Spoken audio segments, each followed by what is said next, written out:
गुरुर्ब्रह्मा गुरुर्विष्णु गुरुर्देवो महेश्वरः गुरुः साक्षात् परं ब्रह्म तस्मै श्री गुरवे नमः तस्मै श्री गुरवे नमः तस्मै श्री गुरवे नमः.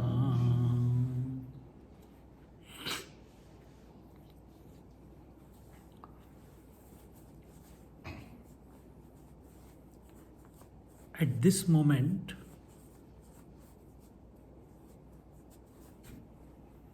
observe your mind. What is it thinking about?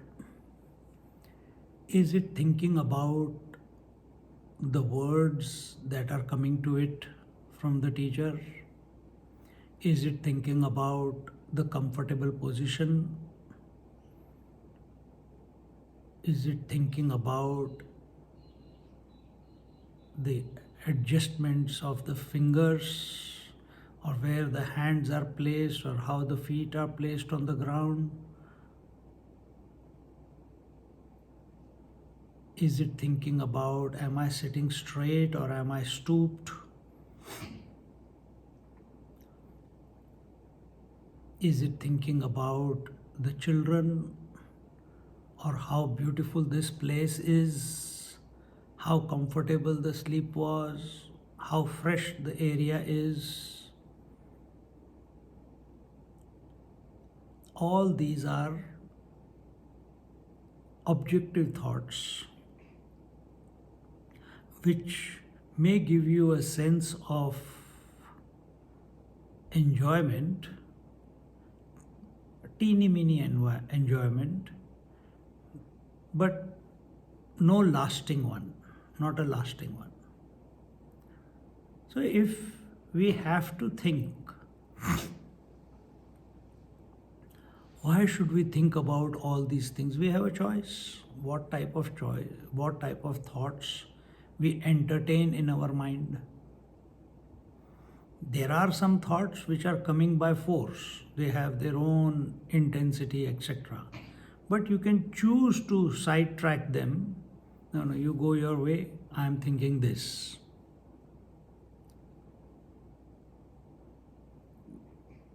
So, yesterday in one of the talks we said, the mind is like a coin. One side, it is looking at the world and getting distracted by it, and yet seeking joy from it. And on the other hand, when it starts to look at its own source, where is this light coming which is illuminating the world?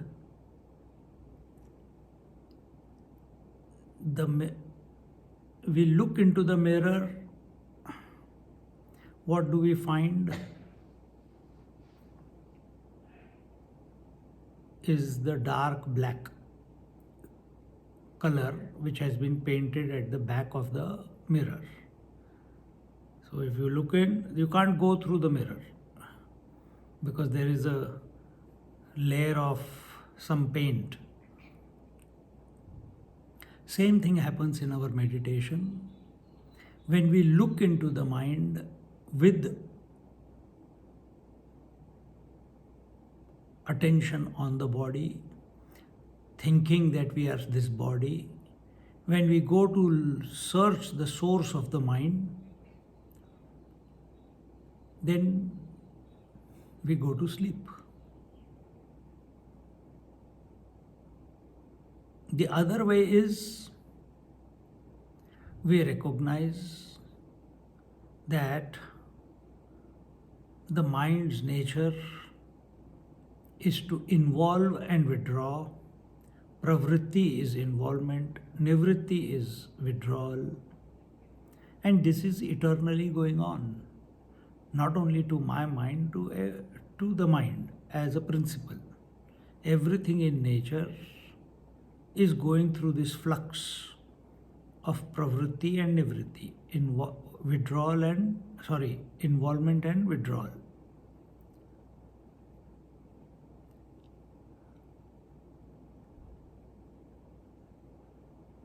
When we understand this is the nature of the mind, then we have become the witness of the thoughts. In the previous example, when the mind, we go to search the source of the mind, either we'll go into samadhi or we'll go to sleep. But when we look at the mind as a principle which is going through its motions, come what may, that is its nature,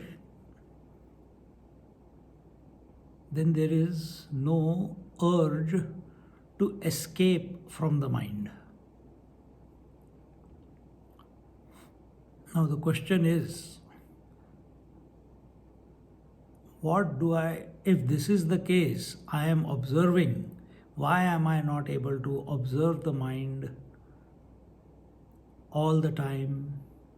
Because at times I find that I become the seer, hearer, toucher, feeler, taster. I take the ownership of whatever is going on in the mind, and the mind expressing through the senses.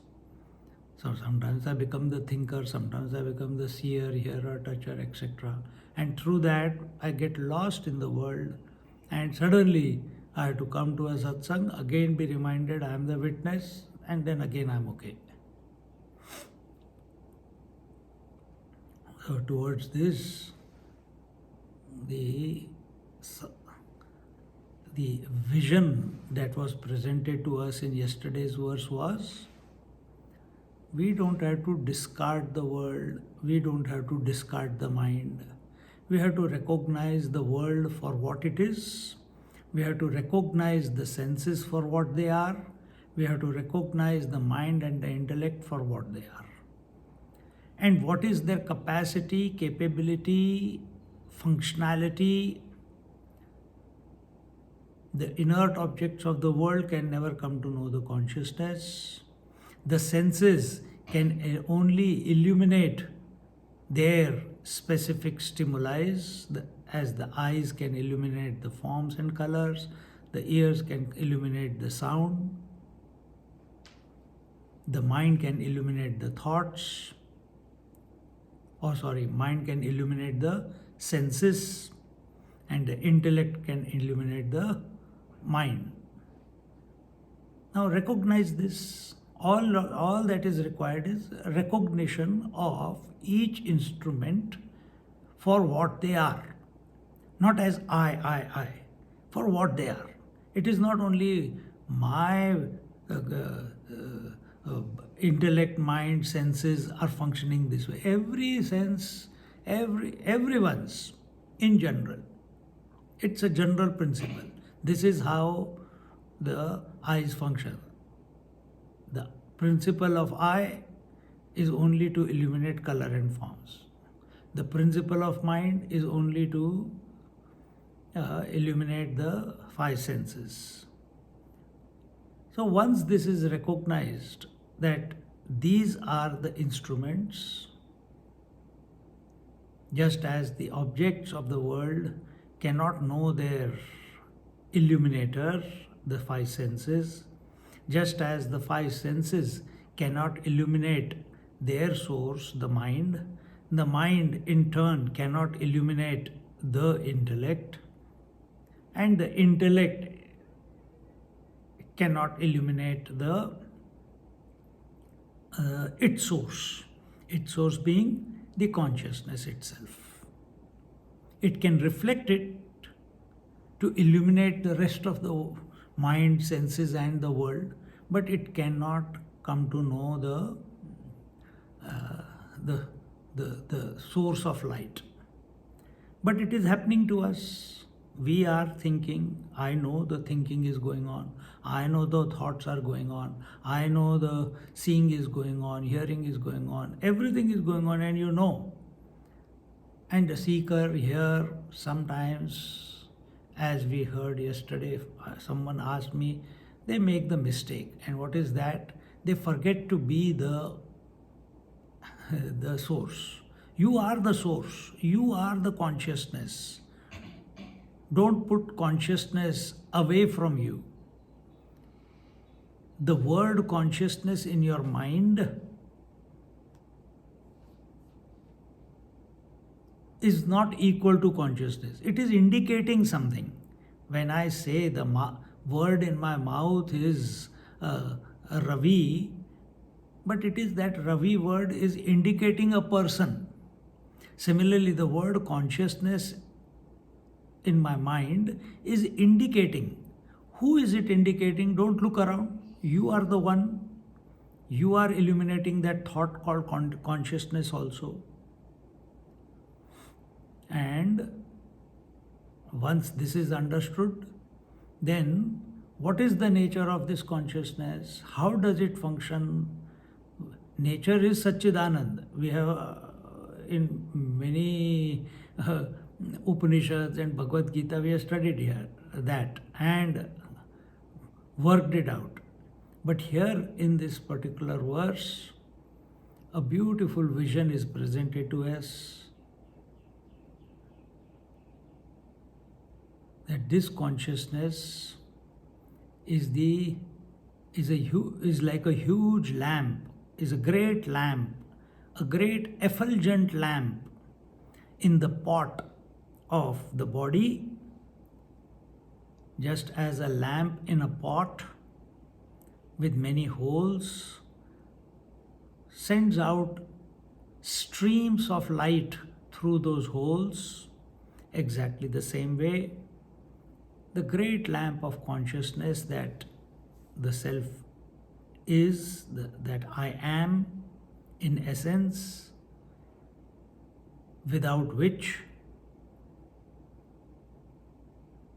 even this body, I am the body, I am the breath, I am the mind, I am the intellect, even this is not cognizable. It is only because that conscious principle is there, therefore this knowledge is taking place. So that light of consciousness is spreading out through the various holes of the body, namely the intellect, the mind, the five senses. And as the light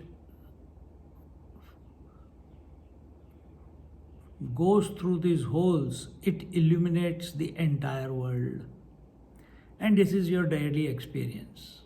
Today, when you got up in the morning, your eyes were closed, the world was not cognizable, room was dark, light was off, everything, but you were still there. And then slowly, you become, with your mind, you become aware of the body, then your senses, then the world outside. And this is the art of moving around in the world and not forgetting who you essentially are. Who are you essentially? The source. Who are you essentially? That great light of knowledge, that great lamp of knowledge, that great brilliant consciousness, whose brilliance, whose abha, whose prabha, whose rays of consciousness Just like who is sun? Heat and light. But what are we getting? The sun or the rays of the sun? Rays of the sun illuminate the objects of the world. Same way, what is this consciousness? It is Satchidananda Swarupa. It is of the nature of brilliant effulgence. And by nature, you cannot stop the rays of the sun from flowing outwards. Similarly, the rays of consciousness, they cannot also be stopped. And they pass through these 7 holes, 7 apertures, and illuminate the entire world. And in this way, we take that position.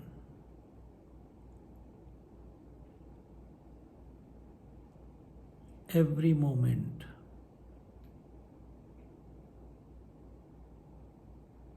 Wherever I am, wherever I am, whatever I am, wherever, whatever, whenever I am, I am always the great illuminator.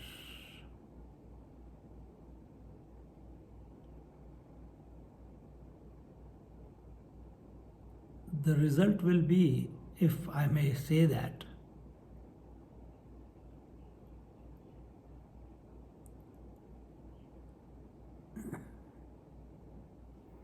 just as the fire spreads its heat and light to whoever comes in the vicinity, just as the light illuminates everything, if we take this, not if, whenever we take this position of being the great lamp of consciousness, of wisdom, of light, without any corruption of thought, without any doubt, without any confusion, and allow this light to freely flow through. It is flowing anyway. Your thinking stops it, limits it. Allow it to freely flow through the intellect, mind, and the senses. What will be our experience is that the whole world is divine. Because this lamp of consciousness is of the nature of Satchidanand Swarup, Nitya Shuddha Buddha Mukta Swarup, its existence, consciousness, bliss. It's eternal, Nitya, Shuddha is ever pure, Buddha is all-knowing, Swarup is its nature, is such. And that light is passing through the intellect, through the mind, through the senses, wherever, then every thought that is illumined is pure. Every form, every sound, every taste, everything is nothing but divinity. Divinity illuminating divinity, passing through divinity. In this whole process,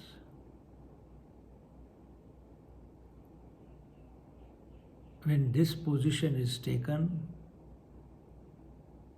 the ego dissolves and the Paramatma expresses, or Atma expresses. Atma is with reference to this body, the consciousness which you are, the lamp. And when we come to recognize that this lamp is not one per person, it is one, full stop, then Atma and Paramatma are one. They are always one.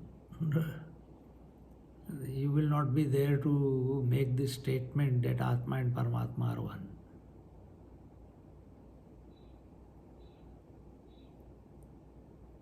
Revel in this. Nothing to contemplate.